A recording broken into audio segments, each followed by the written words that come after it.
ಪ್ರತಿ ವರ್ಷ ಸೆಪ್ಟೆಂಬರ್ 1ರಿಂದ 7ನೇ ತಾರೀಕಿನವರೆಗೆ ರಾಷ್ಟ್ರೀಯ ಪೌಷ್ಟಿಕಾಂಶ ಸಪ್ತಾಹವನ್ನು ಆಚರಿಸಲಾಗುತ್ತದೆ.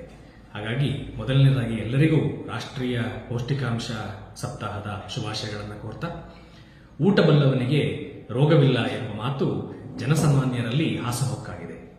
ಹಾಗಂದ್ರೆ ಊಟದ ಬಗ್ಗೆ ಯಾರಿಗೆ ಹೆಚ್ಚಿನ ಮಾಹಿತಿಯನ್ನ ಇರ್ತದೆ ಅವರಿಗೆ ರೋಗ ಬರೋದಿಲ್ಲ ಅಂತ ಹೇಳುವಂತ ಒಂದು ಮಾತು. ಹಾಗಾದ್ರೆ ನಮ್ಮ ಊಟದಲ್ಲಿ ಏನೇನು ಸೇವನೆಯನ್ನು ಮಾಡಬೇಕು, ಊಟದಲ್ಲಿ ಯಾವ ಯಾವ ಪೌಷ್ಟಿಕಾಂಶಗಳು ಇರಬೇಕು, ಯಾವ ಸಮಯದಲ್ಲಿ ತಿನ್ನಬೇಕು, ಯಾವ ಕಾಲಕ್ಕೆ ಅನುಗುಣವಾಗಿ ಏನೇನನ್ನ ಸೇವನೆ ಮಾಡಬೇಕು ಅಂತ ಹೇಳುವಂತಹ ವಿಚಾರ ಈ ಒಂದು ಮಾತಿನಲ್ಲಿ ಅಡಕವಾಗಿದೆ.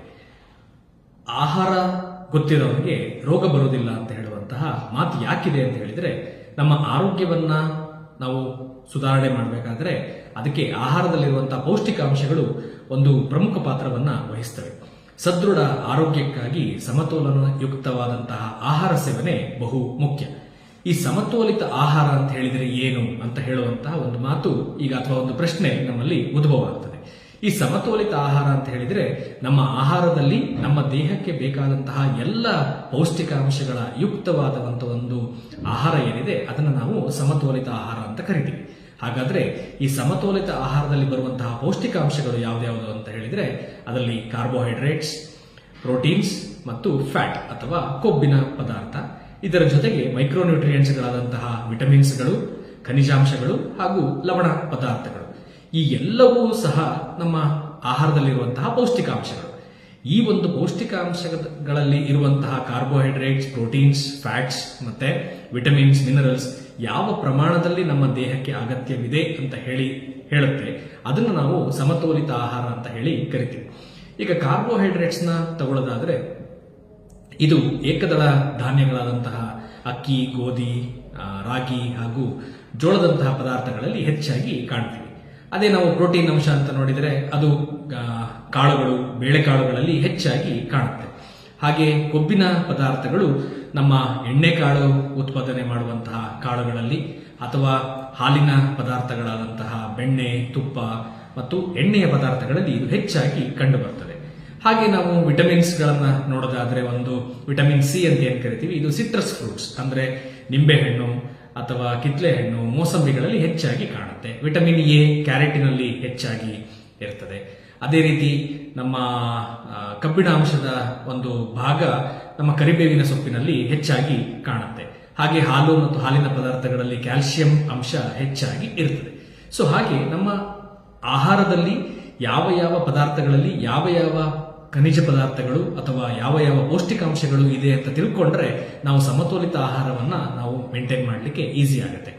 ಈಗ ಒಂದು ಉದಾಹರಣೆ ಹೇಳೋದಾದ್ರೆ ರಕ್ತಹೀನತೆ ಅಥವಾ ಅನೀಮಿಯಾ ಬರುವ ಕಾರಣವನ್ನ ನೋಡಿದಾಗ ಮುಖ್ಯವಾಗಿ ಪೌಷ್ಟಿಕಾಂಶದ ಕೊರತೆಯಿಂದ ಉಂಟಾಗುವಂತಹ ಒಂದು ರಕ್ತಹೀನತೆ ಅಂತ ಇದೆ. ಅದನ್ನ ನ್ಯೂಟ್ರಿಷನಲ್ ಅನಿಮಿಯಾ ಅಂತ ಕರಿತೀವಿ. ಅಂದ್ರೆ ಈಗ ಕೆಂಪು ರಕ್ತಕಣ ಅಥವಾ ಹಿಮೋಗ್ಲೋಬಿನ್ ಉತ್ಪಾದನೆಯಾಗಲಿಕ್ಕೆ ಮುಖ್ಯವಾಗಿ ಪ್ರೋಟೀನ್ ಅಥವಾ ಅಮೈನೋ ಆಸಿಡ್ಸ್ ಜೊತೆಗೆ ಕಬ್ಬಿಣದ ಅಂಶದ ಬೇಕು. ಇದರ ಜೊತೆಗೆ ಮೈಕ್ರೋನ್ಯೂಟ್ರಿಯೆಂಟ್ಸ್ಗಳಾದಂತಹ ಕಾಪರ್, ಕೋಬಾಲ್ಟ್, ಮೆಗ್ನೀಷಿಯಂ, ಜಿಂಕ್ ಮತ್ತೆ ವಿಟಮಿನ್ ಬಿ3, ವಿಟಮಿನ್ ಬಿ6 ಮತ್ತು ಬಿ12 ಇವುಗಳ ಅವಶ್ಯಕತೆ ಇರ್ತದೆ. ಇದು ಯಾವಾಗ ನಮ್ಮ ದೇಹದಲ್ಲಿ ಸರಿಯಾಗಿ ಪ್ರಮಾಣದಲ್ಲಿ ಸಿಗ್ತದೆ ಆಗ ರಕ್ತಹೀನತೆಯ ಕೊರತೆ ಬರುವಂತಹ ಸಾಧ್ಯತೆಗಳು ಕಮ್ಮಿಯಾಗಿ ಇರುತ್ತೆ. ಹಾಗಾಗಿ ಪ್ರತಿಯೊಬ್ಬ ಮನುಷ್ಯನು ಸಮತೋಲಿತ ಆಹಾರವನ್ನ ಸೇವನೆ ಮಾಡೋದ್ರಿಂದ ಸದೃಢ ಆರೋಗ್ಯವನ್ನ ಪಡ್ಕೊಳ್ಬಹುದು. ಅದರ ಮುಖೇನ ದೀರ್ಘಾಯುಷ್ಯವನ್ನ ಪಡೀಲಿಕ್ಕೆ ಸಾಧ್ಯ ಇದೆ. ಹಾಗಾಗಿ ಕೇವಲ ಒಂದೇ ವಿಧವಾದಂತಹ ಪದಾರ್ಥಗಳನ್ನ ಸೇವನೆ ಮಾಡುವುದನ್ನು ಬಿಟ್ಟು ಎಲ್ಲ ವಿಧವಾದಂತಹ ಅಂದ್ರೆ ಷಡ್ರಸಯುಕ್ತವಾದಂತಹ ಆಹಾರವನ್ನ ನಾವು ಸೇವನೆ ಮಾಡ್ತಾ ಆ ಕಾಲಕ್ಕೆ ತಕ್ಕಂತೆ ಸಿಗುವಂತಹ ಆಹಾರ ಪದಾರ್ಥಗಳು ಹಾಗೂ ಎಲ್ಲ ವಿಧವಾದಂತಹ ಪದಾರ್ಥಗಳನ್ನ ಸೇವನೆ ಮಾಡೋದಕ್ಕೆ ನಾವು ಪ್ರಾರಂಭಿಸೋದ್ರಿಂದ ನಮ್ಮಲ್ಲಿ ಸಮತೋಲಿತ ಆಹಾರವು ಲಭ್ಯ ಆಗಿ ಅದಕ್ಕೆ ಬೇಕಾದಂತಹ ಪೌಷ್ಟಿಕಾಂಶಗಳು ದೊರೆತು ಸದೃಢ ಆರೋಗ್ಯವನ್ನ ಕಾಪಾಡಿಕೊಳ್ಳಬಹುದು. ಹಾಗಾಗಿ ಪ್ರತಿಯೊಬ್ಬರೂ ಸಮತೋಲಿತ ಆಹಾರವನ್ನ ಸೇವಿಸಿ ತಮ್ಮ ಆರೋಗ್ಯವನ್ನ ವೃದ್ಧಿಸಿಕೊಳ್ಳಿ ಅಂತ ಹೇಳಲಿಕ್ಕೆ ಇಷ್ಟಪಡ್ತೇವೆ. ಸರಣಿಯ ಈ ಕಾರ್ಯಕ್ರಮದಲ್ಲಿ ನಾವು ಆಹಾರದಲ್ಲಿ ಸೊಪ್ಪಿನ ಮಹತ್ವದ ಬಗ್ಗೆ ತಿಳಿದುಕೊಳ್ಳೋಣ. ನಾವು ದಿನನಿತ್ಯ ಸೇವನೆ ಮಾಡಲು ಆಹಾರದಲ್ಲಿ ಸೊಪ್ಪನ್ನ ಬಳಸುವುದು ಅತ್ಯಂತ ಉಪಯುಕ್ತ. ಸೊಪ್ಪು ಅತ್ಯಂತ ಪೌಷ್ಟಿಕದಾಯಕ ಹಾಗೂ ಆರೋಗ್ಯಕಾರಕ. ದಿನನಿತ್ಯ ನಾವು ಆಹಾರದಲ್ಲಿ 40 ಗ್ರಾಂನಷ್ಟು ಸೊಪ್ಪನ್ನು ಬಳಸುವುದು ಅತ್ಯಂತ ಉಪಯುಕ್ತ. ನಾವೀಗ ಒಂದೊಂದೇ ಸೊಪ್ಪಿನ ಬಗ್ಗೆ ವಿಶದವಾಗಿ ಮಾಹಿತಿಯನ್ನು ತಿಳಿದುಕೊಳ್ಳೋಣ. ಮೊದಲಿಗೆ ನುಗ್ಗೆ ಸೊಪ್ಪು. ನುಗ್ಗೆ ಸೊಪ್ಪು ನಮ್ಮ ತೋಟದಲ್ಲಿ ಸಾಮಾನ್ಯವಾಗಿ ಬೆಳೆಯುವಂತಹ ಒಂದು ಚಿಕ್ಕ ಚಿಕ್ಕ ಎಲೆಗಳು ಉಳ್ಳಂತಹ ಒಂದು ಸೊಪ್ಪು. ಇದರಲ್ಲಿ ಸಾಮಾನ್ಯವಾಗಿ ಕಬ್ಬಿಣದ ಅಂಶ ಹಾಗೂ ನಾರಿನಂಶ ಫೈಬರ್ ಹೆಚ್ಚಾಗಿ ಇರುತ್ತದೆ. ಅದೇ ರೀತಿ ವಿಟಮಿನ್ ಎ, B1, B6 ಹಾಗೂ ಸಿ ಅಂಶ ಕಾಣಿಸಿಕೊಳ್ಳುತ್ತದೆ. ಇದರಿಂದ ಇದನ್ನು ನಾವು ಸಾಮಾನ್ಯವಾಗಿ ರಕ್ತಹೀನತೆ, ಮಲಬದ್ಧತೆ ಹಾಗೂ ರಕ್ತದಲ್ಲಿ ಸಕ್ಕರೆಯ ಅಂಶವನ್ನು ಕಡಿಮೆ ಮಾಡಲು, ಅದೇ ರೀತಿ ರಕ್ತದ ಒತ್ತಡವನ್ನು ಕಡಿಮೆ ಮಾಡಲು ನಾವು ನುಗ್ಗೆ ಸೊಪ್ಪನ್ನು ನಾವು ಸಾಮಾನ್ಯವಾಗಿ ಬಳಸ್ಕೋಬಹುದು. ನಂತರ ನಾವು ನೋಡುವುದಾದ್ರೆ ಬಸಳೆ ಸೊಪ್ಪು. ಬಸಳೆ ಸೊಪ್ಪು ನಮ್ಮ ಮನೆ ಅಂಗಳದಲ್ಲಿ ಸಾಮಾನ್ಯವಾಗಿ ಬೆಳೆಯುವಂತಹ ಒಂದು ಸೊಪ್ಪು. ಇದು ಹೆಚ್ಚಿನ ಪೌಷ್ಟಿಕದಾಯಕವಾದಂತಹ ಒಂದು ಸೊಪ್ಪು. ಇದರಲ್ಲಿ vitamin A, C, iron, calcium ಅಂಶ ಹೆಚ್ಚಾಗಿ ಕಾಣಿಸಿಕೊಳ್ತದೆ. ಇದರಲ್ಲಿ ಇನ್ನೊಂದು ಮ್ಯೂಸಿಲೇಜಿನಸ್ ಪಾರ್ಟ್ ಅಂತ ಒಂದು ಇದೆ, ಅದು ಲೋಳೆ ಅಂತಹ ಒಂದು ಪದಾರ್ಥ.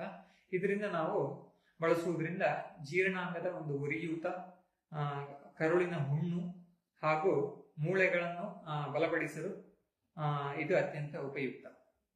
ಅದೇ ರೀತಿ ಇದು ತಾಯಂದಿರಲ್ಲಿ ಎದೆ ಹಾಲನ್ನು ಹೆಚ್ಚಿಸಲು, ಎದೆ ಹಾಲು ಉಣಿಸುವಂತಹ ತಾಯಂದಿರಲ್ಲೂ ಇದು ಅತ್ಯಂತ ಉಪಯುಕ್ತ. ನಂತರ ನೋಡುವುದಾದ್ರೆ ಪಾಲಕ್ ಸೊಪ್ಪು. ಪಾಲಕ್ ಸೊಪ್ಪನ್ನು ನಾವು ಸಾಮಾನ್ಯವಾಗಿ ಪಾಲಕ್ ಪನ್ನೀರ್, ಪಾಲಕ್ ರೊಟ್ಟಿ ಹಾಗೂ ಪಾಲಕ್ ಸಾಂಬಾರ್ನಲ್ಲಿ ನಾವು ಬಳಸ್ಕೊಳ್ತೇವೆ. ಇದರಲ್ಲಿ ಮುಖ್ಯವಾಗಿ vitamin A, B9, C, K iron, calcium ಇತ್ಯಾದಿ ಅಂಶಗಳು ಒಳಗೊಂಡಿರುತ್ತದೆ. ಇದು ನಾವು ತ್ವಚೆಯ ಆರೋಗ್ಯವನ್ನು ಕಾಪಾಡಲು, ಮೂಳೆ ಹಾಗೂ ಕೂದಲಿನ ಸಮಸ್ಯೆಯಲ್ಲಿ, ಅದೇ ರೀತಿ ರಕ್ತದಲ್ಲಿ ಸಕ್ಕರೆಯ ಅಂಶವನ್ನು ನಿಯಂತ್ರಣ ಮಾಡಲು ಪಾಲಕ್ ಸೊಪ್ಪನ್ನು ನಾವು ಬಳಸ್ಕೋಬಹುದು. ಅದೇ ರೀತಿ ಪಾಲಕ್ ಸೊಪ್ಪನ್ನು ನಾವು ಗರ್ಭಿಣಿಯರಲ್ಲೂ ಸಹ ಯಾವುದೇ ಅಡೆತಡೆ ಇಲ್ಲದೆ ಉಪಯೋಗಿಸ್ಕೋಬಹುದು. ಮುಂದೆ ನೋಡುವುದಾದ್ರೆ ಮೆಂತ್ಯ ಸೊಪ್ಪು. ಮೆಂತ್ಯ ಸೊಪ್ಪು ಇದು ಒಂದು ಅತ್ಯಂತ ಉಪಯುಕ್ತವಾದಂತಹ ಒಂದು ಸೊಪ್ಪು. ಇದರಲ್ಲಿ ಹೇರಳ ಪ್ರಮಾಣದಲ್ಲಿ vitamin A, B, C, K, iron ಹಾಗೂ ಜಿಂಕ್ನ ಅಂಶ ಕಾಣಿಸಿಕೊಳ್ತದೆ. ಇದನ್ನು ನಾವು ಸಾಮಾನ್ಯವಾಗಿ ಮೆಂತ್ಯ ಸೊಪ್ಪಿನ ಸಾರು, ತಂಬಳಿ ಹಾಗೂ ರೊಟ್ಟಿ ಮಾಡಲು ನಾವು ಉಪಯೋಗಿಸ್ತೇವೆ.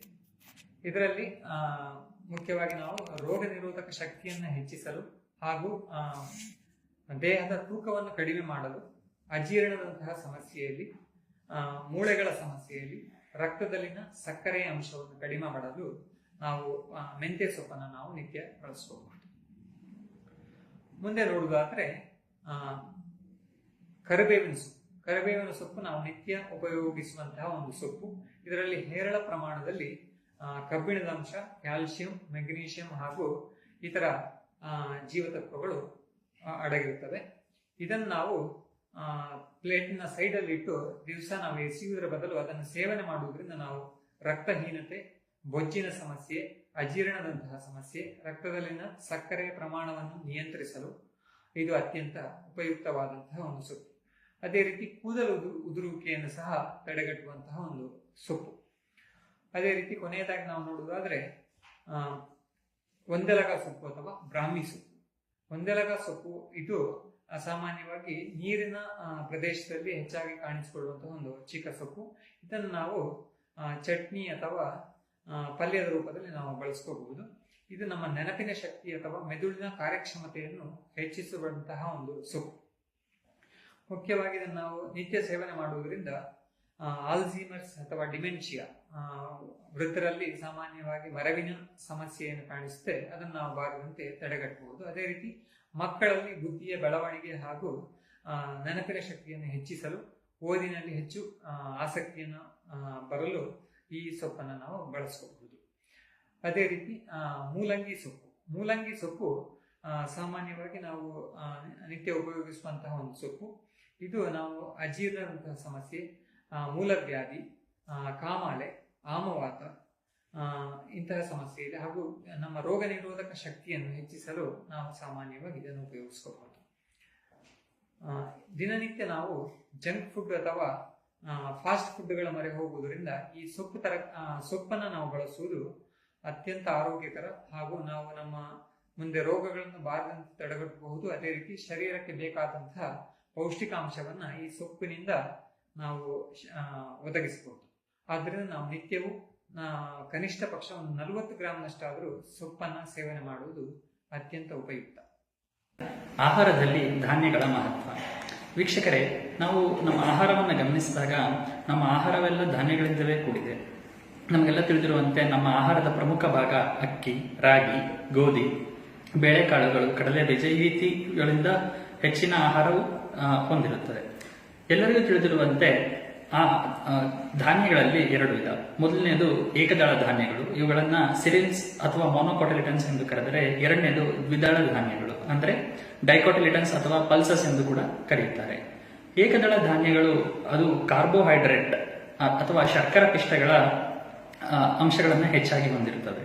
ದ್ವಿದಳ ಧಾನ್ಯಗಳು ಪ್ರೋಟೀನ್ ಇವುಗಳನ್ನ ಹೆಚ್ಚಾಗಿ ಹೊಂದಿರುತ್ತವೆ. ಅಲ್ಲದೆ ಈ 2 ಧಾನ್ಯಗಳಲ್ಲಿ ಜೀವಸತ್ವಗಳು ಅಂದ್ರೆ ವೈಟಮಿನ್ಸ್, ನಾರಿನ ಅಂಶ ಅಂತಂದ್ರೆ ಫೈಬರ್ಸ್ ಮತ್ತೆ ಲವಣಗಳು ಮಿನರಲ್ಸ್ ಖನಿಜಾಂಶಗಳು ಹೆಚ್ಚಾಗಿ ಇರುತ್ತವೆ. ನಾವು ನಮ್ಮ ಆಹಾರ ಪಚನ ಕ್ರಿಯೆಯನ್ನು ಸೂಕ್ಷ್ಮವಾಗಿ ಗಮನಿಸಿದಾಗ ಈ ಕಾರ್ಬೋಹೈಡ್ರೇಟ್ ಹೆಚ್ಚಾಗಿ ಹೊಂದಿರುವಂತಹ ಏಕದಳ ಧಾನ್ಯಗಳು ಆಹಾರ ಪಚನೆಯಾದ ನಂತರ ಗ್ಲೂಕೋಸ್ ಆಗಿ ಮಾರ್ಪಾಟನ್ನು ಹೊಂದುತ್ತವೆ. ಹಾಗೂ ಈ ಡೈಕೋಟಿಲಿಡನ್ಸ್ ಅಂದ್ರೆ ಪ್ರೋಟೀನ್ ಅಂಶವನ್ನು ಹೆಚ್ಚಾಗಿ ಹೊಂದಿರುವಂತಹ ಆಹಾರ ಪದಾರ್ಥಗಳು ಅಮೈನೋ ಆಸಿಡ್ಸ್ ಆಗಿ ಮಾರ್ಪಾಟನ್ನು ಹೊಂದುತ್ತವೆ. ಕಾರ್ಬೋಹೈಡ್ರೇಟ್ಗಳ ಕೆಲಸ ಏನಪ್ಪಾ ಅಂತಂದ್ರೆ ಅವು ನಮ್ಮ ಶರೀರಕ್ಕೆ ಬೇಕಾದಂತಹ ಶಕ್ತಿಯನ್ನ ಒದಗಿಸುವಂತ ಒಂದು ಕೆಲಸವನ್ನ ಮಾಡುತ್ತೆ. ಮತ್ತೆ ಈ ಪ್ರೋಟೀನ್ಗಳು ಶರೀರದ ಸವಕಳಿಯನ್ನು ತಡೆದು ಮತ್ತೆ ಶರೀರದ ಪುನರ್ ನಿರ್ಮಾಣಕ್ಕೆ ಬೇಕಾಗುವಂತಹ ಅಮೈನೋ ಆಸಿಡ್ಗಳನ್ನ ಕೊಡುವಲ್ಲಿ ನಮಗೆ ಸಹಾಯ ಮಾಡುತ್ತೆ. ಕೆಲವೊಂದು ಧಾನ್ಯಗಳನ್ನ ನಾವು ಸೂಕ್ಷ್ಮವಾಗಿ ದಿನಬಳಕೆಯ ಧಾನ್ಯಗಳನ್ನ ಗಮನಿಸೋದಾದ್ರೆ ರಾಗಿಯಲ್ಲಿ ಕಬ್ಬಿಣ ಅಂಶ ಮತ್ತು ಖನಿಜಾಂಶಗಳು ಹೆಚ್ಚಿನ ಪ್ರಮಾಣದಲ್ಲಿ ನಮಗೆ ಸಿಗುತ್ತವೆ.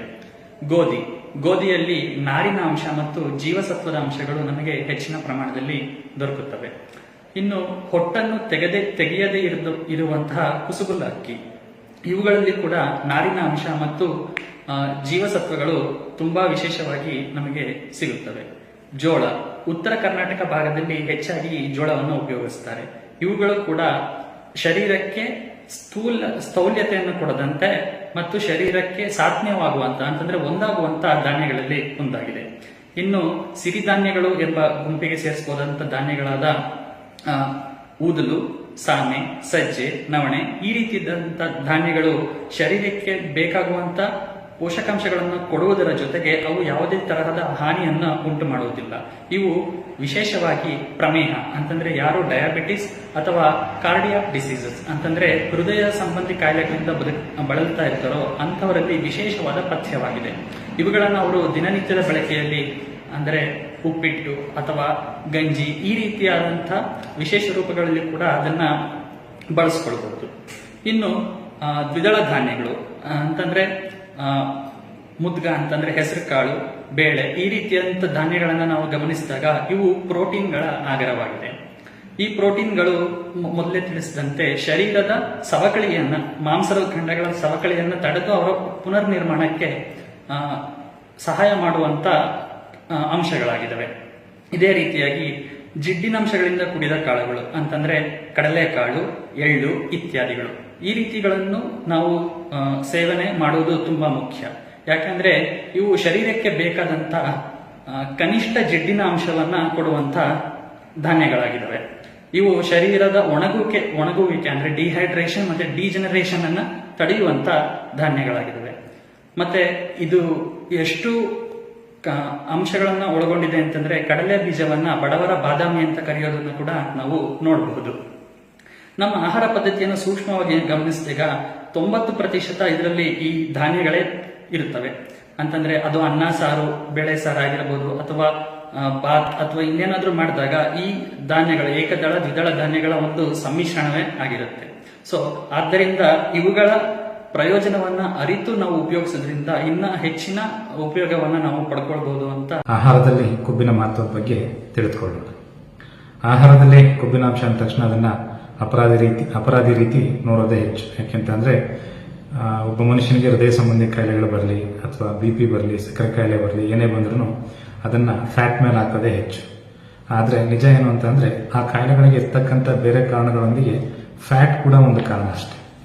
ಈ ಫ್ಯಾಟನ್ನು ನಾವು ಒನ್ ಆಫ್ ದ ಮೇಜರ್ ಅಥವಾ ಮ್ಯಾಕ್ರೋನ್ಯೂಟ್ರಿಯೆಂಟ್ ಅಂತ ಕರಿತೀವಿ. ಅಂದರೆ ಹೆಚ್ಚಿನ ಪ್ರಮಾಣದಲ್ಲಿ ಬೇಕಾಗಿರ್ತಕ್ಕಂಥ ಆಹಾರ ಪದಾರ್ಥ. ಒಬ್ಬ ಮನುಷ್ಯನ ದೈನಂದಿನ ಚಟುವಟಿಕೆಗಳಿಗೆ ಎಷ್ಟು ಪ್ರಮಾಣದಲ್ಲಿ ಅವಶ್ಯಕತೆ ಇದೆಯೋ ಆ ಶಕ್ತಿ ಅವಶ್ಯಕತೆಯಲ್ಲಿ ಸರಿಸುಮಾರು 15-25% ಶಕ್ತಿ ಈ ಕೊಬ್ಬಿನ ಮೂಲಕನೇ ಬರಬೇಕು. ಈಗ ನಾವು ಕೊಬ್ಬನ್ನ ಯಾವ ರೀತಿಯಲ್ಲಿ ನಾವು ದೇಹಕ್ಕೆ ಅಥವಾ ಆಹಾರದ ಮೂಲಕ ಸೇವನೆ ಮಾಡ್ತೀವಿ ಅನ್ನೋದನ್ನ ನೋಡೋಣ. ಇದನ್ನು ನಾವು 2 ಭಾಗಗಳಾಗಿ ವಿಂಗಡಿಸಬಹುದು. ಮೊದಲನೇದು ವಿಸಿಬಲ್ ಫ್ಯಾಟ್ ಅಂತ ಹೇಳ್ಬಿಟ್ಟು, ಮತ್ತೆ ಇನ್ನೊಂದು ಇನ್ವಿಸಿಬಲ್ ಫ್ಯಾಟ್ ಅಂತ ಹೇಳಿ. ಈ ವಿಸಿಬಲ್ ಫ್ಯಾಟ್ ಅಂತ ಅಂದ್ರೆ ಕಣ್ಣಿಗೆ ಕಾಣ್ತಕ್ಕಂಥ ಕೊಬ್ಬಿನಾಂಶ. ಉದಾಹರಣೆಗೆ ಅಡಿಗೆ ಎಣ್ಣೆ ಆಗಿರ್ಬೋದು, ಬೆಣ್ಣೆ ಆಗಿರ್ಬೋದು, ತುಪ್ಪ ಆಗಿರ್ಬೋದು ಇತ್ಯಾದಿ. ಇದನ್ನು ನಾವು ವಿಸಿಬಲ್ ಫ್ಯಾಟ್ ಅಂತ ಕರಿತೀವಿ. ಮತ್ತೆ ಇನ್ನೊಂದು ಇನ್ವಿಸಿಬಲ್ ಫ್ಯಾಟ್ ಅಂತ. ಇನ್ವಿಸಿಬಲ್ ಫ್ಯಾಟ್ ಅಂತಂದ್ರೆ ನಾವು ಸೇವಿಸ್ತಕ್ಕಂಥ ಇತರೆ ಆಹಾರ ಪದಾರ್ಥಗಳಲ್ಲೂ ಕೂಡ ಅಲ್ಪ ಪ್ರಮಾಣದ ಕೊಬ್ಬಿನಾಂಶ ದೇಹದೊಳಗೆ ಹೋಗುತ್ತೆ. ಉದಾಹರಣೆಗೆ ಬೇಳೆಕಾಳುಗಳು, ಧಾನ್ಯಗಳು, ಮತ್ತೆ ಈ ಎಣ್ಣೆಕಾಳುಗಳು, ಇವುದ್ರ ಮೂಲಕ ದೇಹಕ್ಕೆ ಸೇರೋದನ್ನು ನಾವು ಇನ್ವಿಸಿಬಲ್ ಫ್ಯಾಟ್ ಅಂತ ಕರಿತೀವಿ. ಇನ್ನು ಈ ಫ್ಯಾಟ್ಗಳ ವಿಂಗಡಣೆಗೆ ಬಂದರೆ ನಾವು ಮುಖ್ಯವಾಗಿ ಸ್ಯಾಚುರೇಟೆಡ್ ಫ್ಯಾಟ್ ಮತ್ತು ಅನ್ಸ್ಯಾಚುರೇಟೆಡ್ ಫ್ಯಾಟ್ ಅಂತ ಕರಿತೀವಿ. ಸ್ಯಾಚುರೇಟೆಡ್ ಫ್ಯಾಟ್ ಅಂದ್ರೆ ಸಾಮಾನ್ಯವಾಗಿ ಈ ರೂಮ್ ಟೆಂಪರೇಚರ್ ನಲ್ಲಿ ಘನಾವಸ್ಥೆಯಲ್ಲಿರ್ತಕ್ಕಂಥದ್ದು. ಮತ್ತೆ ಇದರಲ್ಲಿ ಹೆಚ್ಚಿನ ಪ್ರಮಾಣದಲ್ಲಿ ಹೈಡ್ರೋಜನ್ ಅಯಾನ್ಗಳು ಅಥವಾ ಹೈಡ್ರೋಜನ್ ಅಯಾನ್ಗಳು ಇರ್ತವೆ. ಇದನ್ನು ನಾವು ಸ್ಯಾಚುರೇಟೆಡ್ ಫ್ಯಾಟ್ ಅಂತ ಕರಿತೀವಿ. ಉದಾಹರಣೆಗೆ ತೆಂಗಿನ ಎಣ್ಣೆ ಆಗಿರ್ಬೋದು, ತಾಳೆ ಎಣ್ಣೆ ಆಗಿರ್ಬೋದು, ಮತ್ತೆ ಚಿಕನ್ ನಲ್ಲಿ ಇರ್ತಕ್ಕಂಥ ಫ್ಯಾಟ್ ಆಗಿರ್ಬೋದು, ಜೊತೆಗೆ ಬೆಣ್ಣೆ, ತುಪ್ಪ, ಇವನ್ನ ನಾವು ಸ್ಯಾಚುರೇಟೆಡ್ ಫ್ಯಾಟ್ ಅಂತ ಕರಿತೀವಿ. ನಂತರ ಬರ್ತಕ್ಕಂಥದ್ದು ಅನ್ಸ್ಯಾಚುರೇಟೆಡ್ ಫ್ಯಾಟ್. ಅನ್ಸ್ಯಾಚುರೇಟೆಡ್ ಫ್ಯಾಟ್ ಅಂತಂದ್ರೆ ಸಾಮಾನ್ಯವಾಗಿ ರೂಮ್ ಟೆಂಪರೇಚರ್ನಲ್ಲಿ ಲಿಕ್ವಿಡ್ ಸ್ಟೇಟ್ನಲ್ಲಿ ಇರ್ತಕ್ಕಂಥದ್ದು. ಉದಾಹರಣೆಗೆ ಎಲ್ಲ ರೀತಿಯ ಅಡುಗೆ ಎಣ್ಣೆಗಳು. ಮತ್ತೆ ಈ ಅನ್ಸ್ಯಾಚುರೇಟೆಡ್ ಫ್ಯಾಟ್ಗಳನ್ನ ನಾವು 2 ರೀತಿಯಾಗಿ ವಿಭಾಗ ಮಾಡ್ತೀವಿ. ಒಂದು ಪೂಫಾ ಮತ್ತೆ ಮೂಫಾ ಅಂತ ಹೇಳ್ಬಿಟ್ಟು. ಮೂಫಾ ಅಂತಂದ್ರೆ ಮಾನೋ ಅನ್ಸ್ಯಾಚುರೇಟೆಡ್ ಫ್ಯಾಟಿ ಆಸಿಡ್ಸ್ ಅಂತ ಹೇಳ್ಬಿಟ್ಟು, ಪೂಫಾ ಅಂತ ಅಂದ್ರೆ ಪಾಲಿ ಅನ್ಸ್ಯಾಚುರೇಟೆಡ್ ಫ್ಯಾಟಿ ಆಸಿಡ್ಸ್ ಅಂತ ಹೇಳ್ಬಿಟ್ಟು. ಈಗ ಪೂಫಾಗೆ ಉದಾಹರಣೆಗಳು ಅಂತಂದ್ರೆ ಸೂರ್ಯಕಾಂತಿ ಎಣ್ಣೆ ಆಗಿರ್ಬೋದು, ಅಗಸೆ ಬೀಜದ ಎಣ್ಣೆ ಆಗಿರ್ಬೋದು ಇವುಗಳು. ಮತ್ತೆ ಮೂಫಾಗೆ ಉದಾಹರಣೆ ಅಂತಂದ್ರೆ ಈ ಡ್ರೈ ಫ್ರೂಟ್ಸ್ ಅಲ್ಲಿ ಇರ್ತಕ್ಕಂಥ ಎಣ್ಣೆ ಮತ್ತು ರೈಸ್ ಬ್ರಾನ್ ಆಯಿಲ್ ಅಥವಾ ಅಕ್ಕಿ ತೌಡಿನ ಎಣ್ಣೆ ಅಂತೀವಿ. ಇದನ್ನು ನಾವು ಪೂಫಾಗೆ ಉದಾಹರಣೆಯಾಗಿ ತೆಗೆದುಕೊಳ್ಬಹುದು. ಇದರಲ್ಲೇ ಇನ್ನೊಂದು ರೀತಿಯ ಫ್ಯಾಟ್ ಕೂಡ ಬರುತ್ತೆ. ಅದನ್ನು ನಾವು ಟ್ರಾನ್ಸ್ ಫ್ಯಾಟ್ ಅಂತ ಹೇಳ್ತೀವಿ. ಟ್ರಾನ್ಸ್ ಫ್ಯಾಟ್ ಅಂತಂದ್ರೆ ಯಾವಾಗ ಈ ಸ್ಯಾಚುರೇಟೆಡ್ ಅಥವಾ ಅನ್ಸ್ಯಾಚುರೇಟೆಡ್ ಫ್ಯಾಟ್ಗಳನ್ನ ನಾವು ಬೇಕ್ ಮಾಡ್ತೀವಿ ಆವಾಗ ಅದು ಟ್ರಾನ್ಸ್ ಫ್ಯಾಟ್ ಆಗಿ ಕನ್ವರ್ಟ್ ಆಗುತ್ತೆ. ಇವುಗಳು ಸಾಮಾನ್ಯವಾಗಿ ಹೆಚ್ಚಿನ ರೀತಿಯಲ್ಲಿ ಈ ಬೇಕರಿ ಪದಾರ್ಥಗಳಲ್ಲಿ ಅಂದರೆ ಬಿಸ್ಕೆಟ್ಗಳಾಗಿರ್ಬೋದು, ಕೇಕ್ಗಳಾಗಿರ್ಬೋದು, ಇವುಗಳಲ್ಲಿ ಹೆಚ್ಚಿನ ಪ್ರಮಾಣದಲ್ಲಿ ನಾವು ಕಾಣಬಹುದು. ಈಗ ನಾವು ಸೇವಿಸ್ತಕ್ಕಂಥ ಕೊಬ್ಬಿನಾಂಶ ನಮ್ಮ ದೇಹದ ಮೇಲೆ ಯಾವ ರೀತಿಯ ಪ್ರಭಾವ ಬೀರುತ್ತೆ ಅನ್ನೋದನ್ನ ತಿಳಿದುಕೊಳ್ಳೋಣ. ಮುಖ್ಯವಾಗಿ ನಾವು ಸೇವಿಸ್ತಕ್ಕಂಥ ಫ್ಯಾಟ್ ನಮ್ಮ ದೇಹದ ಲಿಪಿಡ್ ಪ್ರೊಫೈಲ್ ಮೇಲೆ ತನ್ನ ಪ್ರಭಾವವನ್ನು ಹೆಚ್ಚಾಗಿ ಬೀರುತ್ತೆ. ಈ ಲಿಪಿಡ್ ಪ್ರೊಫೈಲ್ ಅಂತ ಅಂದ್ರೆ ಇದರಲ್ಲಿ ಟ್ರೈಗ್ಲಿಸರೈಡ್ಸ್ ಇರುತ್ತೆ, HDL ಅಂದ್ರೆ ಹೈ ಡೆನ್ಸಿಟಿ ಲೈಪೋಪ್ರೋಟೀನ್ಸ್ ಇರುತ್ತೆ, LDL ಲೋ ಡೆನ್ಸಿಟಿ ಲೈಪೋಪ್ರೋಟೀನ್ಸ್ ಇರುತ್ತೆ, VLDL ವೆರಿ ಲೋ ಡೆನ್ಸಿಟಿ ಲೈಪೋಪ್ರೋಟೀನ್ಸ್ ಇರುತ್ತೆ, ಮತ್ತು ಟ್ರೈಗ್ಲಿಸರೈಡ್ಸ್ ಇದು ಕೂಡ ಇರುತ್ತೆ. ಇವಿಷ್ಟರಲ್ಲಿ ನಾವು HDL ಅನ್ನು ಒಳ್ಳೆಯ ಕೊಬ್ಬು ಅಥವಾ ಗುಡ್ ಫ್ಯಾಟ್ ಅಂತ, ಇನ್ನ ಎಲ್ಲವನ್ನು ಕೂಡ LDL ಆಗಿರ್ಬೋದು, VLDL ಆಗಿರ್ಬೋದು ಅಥವಾ ಟ್ರೈಗ್ಲಿಸರೈಡ್ಸ್ ಇವನ್ನು ನಾವು ಕೆಟ್ಟ ಕೊಬ್ಬು ಅಂತ ಕರಿತೀವಿ. ಈಗ ನಾವು ಸೇವಿಸ್ತಕ್ಕಂಥ ಕೊಬ್ಬು ಇವುಗಳ ಮೇಲೆ ಯಾವ ರೀತಿ ಪ್ರಭಾವವನ್ನು ಬೀರುತ್ತೆ ಅಂತ ನೋಡೋಣ.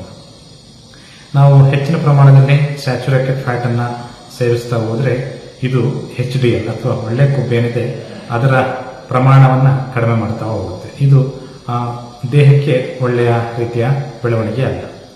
ಇನ್ನ ಅನ್ಸ್ಯಾಚುರೇಟೆಡ್ ಫ್ಯಾಟ್ ಅಥವಾ ಪೂಫಾ ಅಥವಾ ಮೂಫಾ ಅಂತ ಏನಿದೆ ಇದನ್ನು ನಾವು ಹೆಚ್ಚಿನ ಪ್ರಮಾಣದಲ್ಲಿ ಸೇವನೆ ಮಾಡ್ತಾ ಹೋದ್ರೆ ಇದು ಕೆಟ್ಟ ಪ್ರಮಾಣದ ಅಥವಾ ಕೆಟ್ಟ ಕೊಬ್ಬು ಏನಿದೆ ಅದನ್ನ ಕಡಿಮೆ ಮಾಡ್ತಾ ಹೋಗುತ್ತೆ. ಇದನ್ನ ನಾವು ಒಂದು ರೀತಿ ಒಳ್ಳೆಯ ಎಫೆಕ್ಟ್ ಅಂತ ಹೇಳ್ಬೋದು. ನಂತರ ಬರ್ತಕ್ಕಂಥದ್ದು ಟ್ರಾನ್ಸ್ಫ್ಯಾಟ್. ಈ ಟ್ರಾನ್ಸ್ಫ್ಯಾಟ್ ಏನು ಅಂತಂದ್ರೆ ಇದು HDL ಅನ್ನ ಕಡಿಮೆ ಮಾಡುತ್ತೆ, ಅದರ ಜೊತೆಗೆ LDL, VLDL ಮತ್ತೆ ಟ್ರೈಗ್ಲಿಸರೈಡ್ಸ್ ಈ ಕೆಟ್ಟ ಕೊಬ್ಬು ಏನಿದೆ ಅದನ್ನ ಹೆಚ್ಚು ಮಾಡ್ತಾ ಹೋಗುತ್ತೆ. So saturated fatty acids HDL ಅನ್ನ ಕಡಿಮೆ ಮಾಡಿದ್ರು, ಒಳ್ಳೆ ಪ್ರಮಾಣದ ಕೊಬ್ಬನ್ನು ಕಡಿಮೆ ಮಾಡಿದ್ರು ಕೆಟ್ಟ ಕೊಬ್ಬಿನ ಮೇಲೆ ಯಾವುದೇ ರೀತಿ ಪ್ರಭಾವವನ್ನು ಬೀರೋದಿಲ್ಲ. ಅದೇ ರೀತಿ ಅನ್ಸ್ಯಾಚುರೇಟೆಡ್ ಫ್ಯಾಟಿ ಆಸಿಡ್ಸ್ ಒಳ್ಳೆ ಪ್ರಮಾಣದ ಕೊಬ್ಬನ್ನು ಹೆಚ್ಚಿಗೆ ಮಾಡಿದ್ರು ಕೆಟ್ಟ ಪ್ರಮಾಣದ ಕೊಬ್ಬನ್ನು ಹೆಚ್ಚು ಮಾಡೋದಿಲ್ಲ.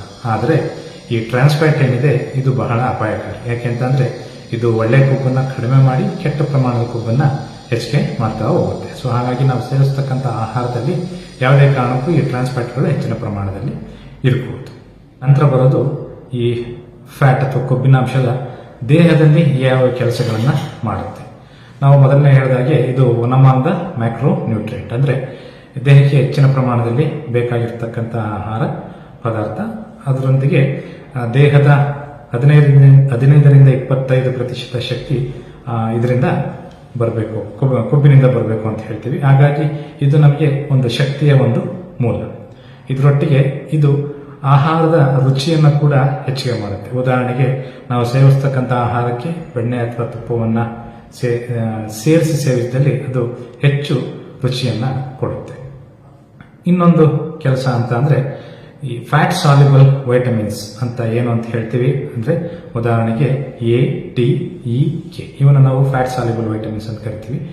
ನಾವು ಸೇವಿಸ್ತಕ್ಕಂಥ ಆಹಾರದಲ್ಲಿರ್ತಕ್ಕಂಥ ಈ ವೈಟಮಿನ್ಗಳು ದೇಹದಲ್ಲಿ ಪಚನಗೊಂಡು ದೇಹವನ್ನ ಸೇರಿ ತಮ್ಮ ಕೆಲಸಗಳನ್ನ ಮಾಡಬೇಕು ಅಂತ ಅಂದ್ರೆ ಅದಕ್ಕೆ ಫ್ಯಾಟ್ ಅಂತಕ್ಕಂಥದ್ದು ಬಹುಮುಖ್ಯ ಅಂಶ. ಯಾಕೆಂತಂದ್ರೆ ಈ ವೈಟಮಿನ್ಗಳು ಫ್ಯಾಟ್ ನಲ್ಲಿ ಡಿಸಾಲ್ವ್ ಆದ ನಂತರನೇ ತಮ್ಮ ಕೆಲಸಗಳನ್ನ ಮಾಡಲಿಕ್ಕೆ ಸಾಧ್ಯವಾಗುವುದು. ಇನ್ನೊಂದು ಪ್ರಮುಖವಾದ ಕೆಲಸ ಅಂತ ಅಂದ್ರೆ ಈ ಫ್ಯಾಟ್ ಒಂದು ಇನ್ಸುಲೇಟರ್ ತರ ಆಕ್ಟ್ ಮಾಡುತ್ತೆ. ಅಂದ್ರೆ ನಮ್ಮ ಚರ್ಮದ ಕೆಳಗೆ ಏನು ಫ್ಯಾಟ್ ನ ಲೇಯರ್ ಇದೆ ಇದು ಇನ್ಸುಲೇಟರ್ ತರ ಆಕ್ಟ್ ಮಾಡಿ ನಮ್ಮ ದೇಹದ ತಾಪಮಾನವನ್ನ ಮೇಂಟೈನ್ ಮಾಡಲಿಕ್ಕೆ ಹೆಲ್ಪ್ ಮಾಡುತ್ತೆ.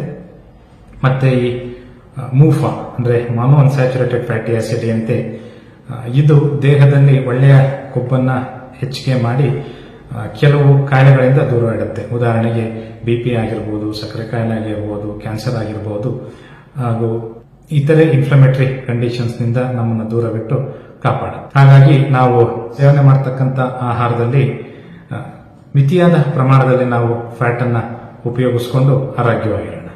ಆರೋಗ್ಯದಲ್ಲಿ ಹಣ್ಣುಗಳ ಮಾಹಿತಿಯನ್ನು ತಿಳಿದುಕೊಳ್ಳೋಣ.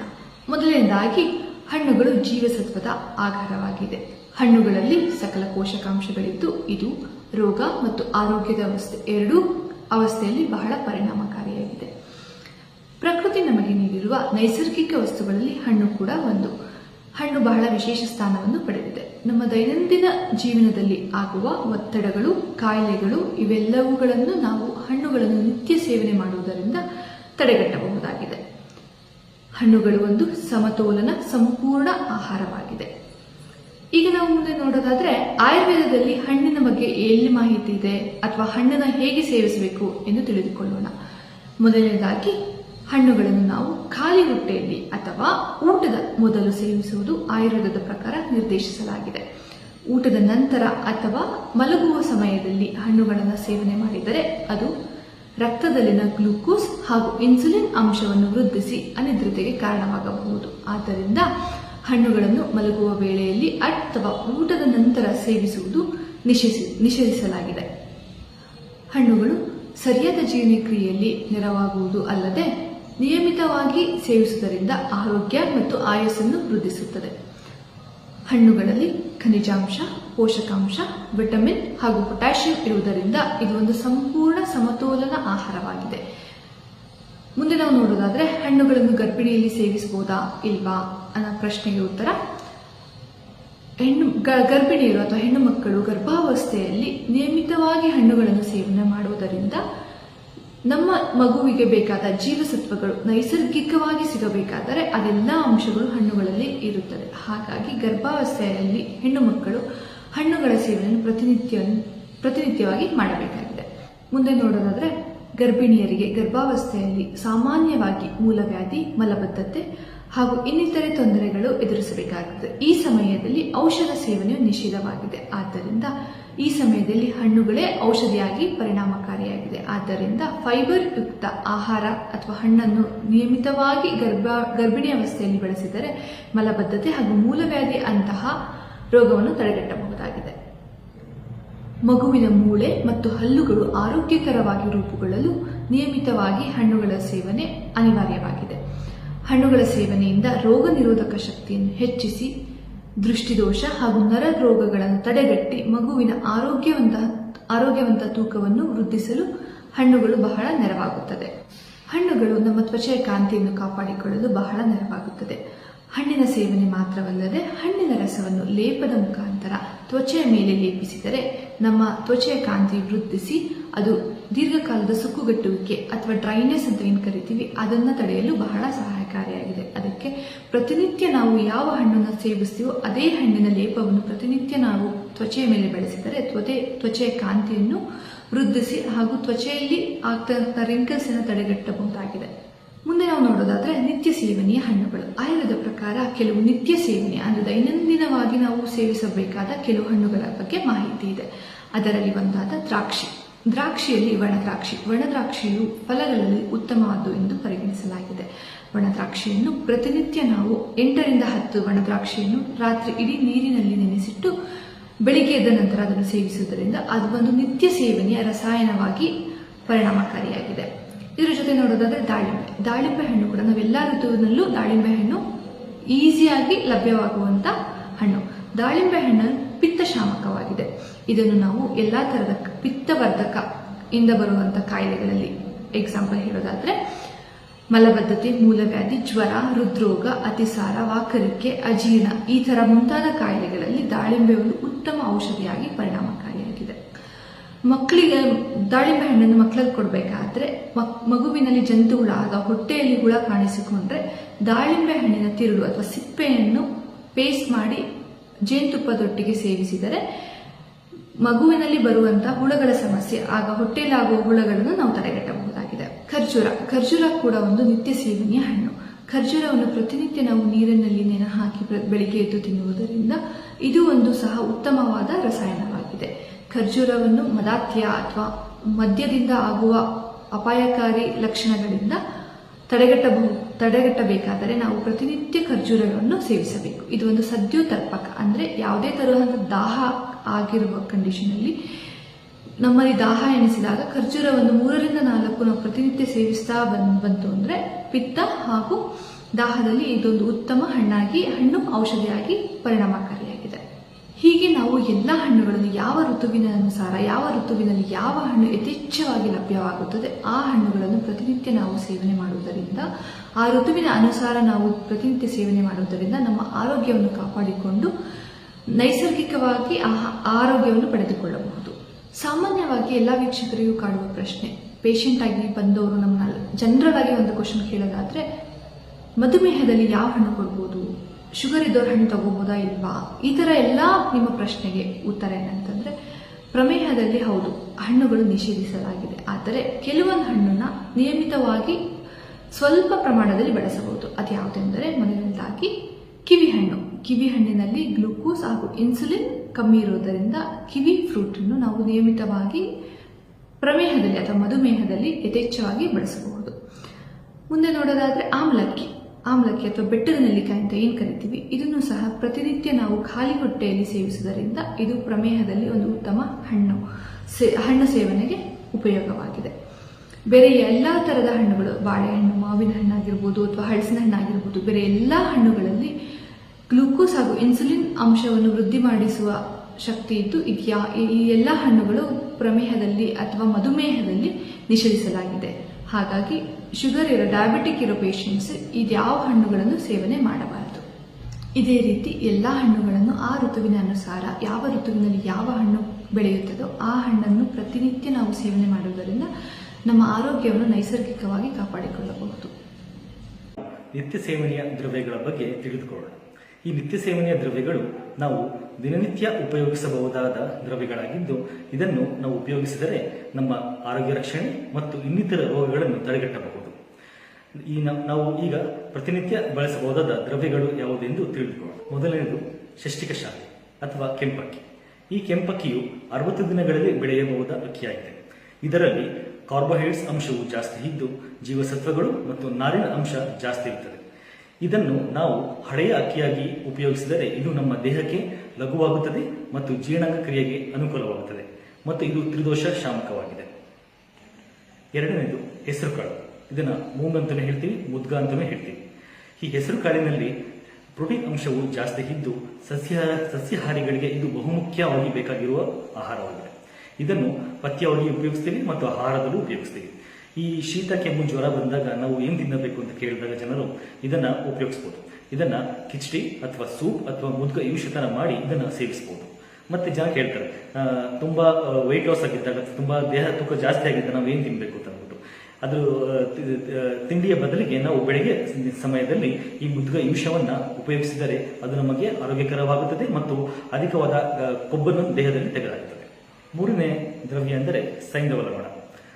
ಆಯುರ್ವೇದದ ಪ್ರಕಾರ ಲವಣವನ್ನು 5 ಪ್ರಕಾರವಾಗಿ ಹೇಳಿದ್ದಾರೆ: ಸೈಂಧವ, ಸಾಮುದ್ರ, ಸೌರ್ಚಲ, ಔದ್ಭಿದ, ವಿಡಲವಣ ಅಂತ. ಅದರಲ್ಲಿ ನಾವು ಸೈಂಧವ ಲವಣವನ್ನು ಸಾಮುದ್ರದ ಲವಣದ ಪರ್ಯಾಯವಾಗಿ ಉಪಯೋಗಿಸ್ತೇವೆ. ಈ ಸೈಂಧವ ಲವಣವನ್ನು ನಾವು ಅಡಿಗೆಯಲ್ಲಿ ಉಪಯೋಗಿಸಬಹುದು ದಿನನಿತ್ಯ. ಅಡಿಗೆಯಲ್ಲಿ ಏನಪ್ಪಾ ಅಂದ್ರೆ ಉಪ್ಪನ್ನು ಸಾಮಾನ್ಯವಾಗಿ ಕಡೆಗಣಿಸ್ತಾರೆ. ಉಪ್ಪನ್ನು ಸರಿಯಾಗಿ ಹಾಕೋದಿಲ್ಲ, ಇಲ್ಲ ಉಪ್ಪನ್ನ ಅಡಿಗೆ ಆದ್ಮೇಲೆ ನಂತರ ಹಾಕ್ತಾರೆ, ಇಲ್ಲ ತಟ್ಟೆಯಲ್ಲಿ ಊಟ ಮಾಡಬೇಕಾದ್ರೆ ಉಪ್ಪನ್ನ ಸೇರಿಸ್ತೀವಿ. ಅದರಿಂದ ಏನಾಗುತ್ತೆ ಅಂದ್ರೆ ತುಂಬಾ ಅನಾರೋಗ್ಯಗಳು, ಸಮಸ್ಯೆಗಳು ಕಾರಣವಾಗ್ತದೆ. ಉಪ್ಪನ್ನ ಕಡಿಮೆ ತಿಂದರೆ ಏನಾಗುತ್ತೆ ಅಂದ್ರೆ ನಮಗೆ ಗ್ಯಾಸ್ಟ್ರಿಕ್ ಸಮಸ್ಯೆ, ವಾಕರಿಕೆ, ವಾಂತಿ, ಅಜೀರ್ಣ ಸಮಸ್ಯೆಗಳು ಉಂಟಾಗ್ತಾ ಹೋಗುತ್ತೆ. ಇನ್ನ ಉಪ್ಪನ್ನು ಜಾಸ್ತಿ ತಿಂತ ಹೋದ್ರೆ ನಮಗೆ ರಕ್ತಚಾಪ, ಮತ್ತೆ ಹೃದಯ ಸಂಬಂಧ ಕಾಯಿಲೆಗಳು, ಮತ್ತೆ ನಮಗೆ ಕೂದಲು ಉದುರುವಿಕೆ ಇಲ್ಲ ಬಿಳಿ ಕೂದಲು ಆಗುವಂತ ಸಮಸ್ಯೆಗಳು ಜಾಸ್ತಿ ಕಂಡುಬರ್ತವೆ. ಆದ್ದರಿಂದ ಸರಿಯಾದ ಪ್ರಮಾಣವನ್ನು ಉಪ್ಪನ್ನ ಅಡಿಗೆಯಲ್ಲಿ ಮಿಶ್ರಣಗೊಂಡು ಸೇವಿಸಿದಲ್ಲಿ ನಮಗೆ ನಮ್ಮ ಜೀರ್ಣಕ್ರಿಯೆಗಳು ಚೆನ್ನಾಗುತ್ತದೆ, ನಮ್ಮ ದೇಹದಲ್ಲಿ ಆಗ್ತಿರುವ ಗಾಯಗಳು ವಾಸಿಯಾಗ್ತದೆ ಮತ್ತು ಉಪ್ಪಿನಲ್ಲಿ ಮೆಲೋಟಿನ್ ಅಂಶಗಳು ಜಾಸ್ತಿ ಇದ್ದು ಮೆಲೋಟಿನ್ ಅಂಶವು ನಮ್ಮ ಸರಿಯಾದ ನಿದ್ರೆಯನ್ನು ಬರಲು ಕಾರಣವಾಗುತ್ತದೆ. ಮುಂದಿನ ದ್ರವ್ಯ ಆಮಲಕ್ಕಿ ಅಥವಾ ನಲ್ಲಿಕಾಯಿ. ಈ ನಲ್ಲಿಕಾಯಿ ಅಂದ ತಕ್ಷಣ ನಮಗೆ ತಿಳಿದುಕೊಳ್ಳುವುದೇನೆಂದರೆ, ಈ ನಲ್ಲಿಕಾಯಲ್ಲಿ ವಿಟಮಿನ್ ಸಿ ಅಂಶವು ತುಂಬಾ ಜಾಸ್ತಿ ಇರುತ್ತದೆ. ಮತ್ತೆ ವಿಟಮಿನ್ ಸಿ ಅಂಶ ಜಾಸ್ತಿ ಇರೋದ್ರಿಂದ ಇದು ನಮ್ಮ ಚರ್ಮದ ಕಾಂತಿಯನ್ನು ಹೆಚ್ಚಿಸುತ್ತದೆ ಮತ್ತು ನಮ್ಮ ಕೂದಲಿಗೆ ಸಮಸ್ಯೆಗಳು ನಿವಾರಣೆ ಆಗ್ತದೆ. ನಮ್ಮ ಅರ್ಲಿ ಗ್ರೇಯಿಂಗ್ ಅಥವಾ ಅರ್ಲಿ ಏಜಿಂಗ್ ಆಫ್ ಹೇರ್ಸ್ ಅಂತ ಹೇಳ್ತೀವಿ, ಅದು ಕಮ್ಮಿ ಆಗ್ತದೆ. ಮತ್ತೆ ಅರ್ಲಿ ವ್ರಿಂಕ್ಲಿಂಗ್ ಆಫ್ ದ ಸ್ಕಿನ್ ಅಂತ ಹೇಳ್ತೀವಿ, ಅದು ಕಮ್ಮಿ ಆಗ್ತದೆ. ಮತ್ತೆ ಇದರಲ್ಲಿ ಏನಪ್ಪಾ ಅಂದ್ರೆ ನಮಗೆ ಹಾರ್ಮೋನ್ ಲೆವೆಲ್ಗಳನ್ನ ಸರಿಪಡಿಸುವಂತ ಸಾಮರ್ಥ್ಯವಿದೆ. ಮತ್ತೆ ಇದು ಕಬ್ಬಿಣವನ್ನು ಹೀರುವ ಸಾಮರ್ಥ್ಯ ಜಾಸ್ತಿ ಇದೆ ಇದರಲ್ಲಿ.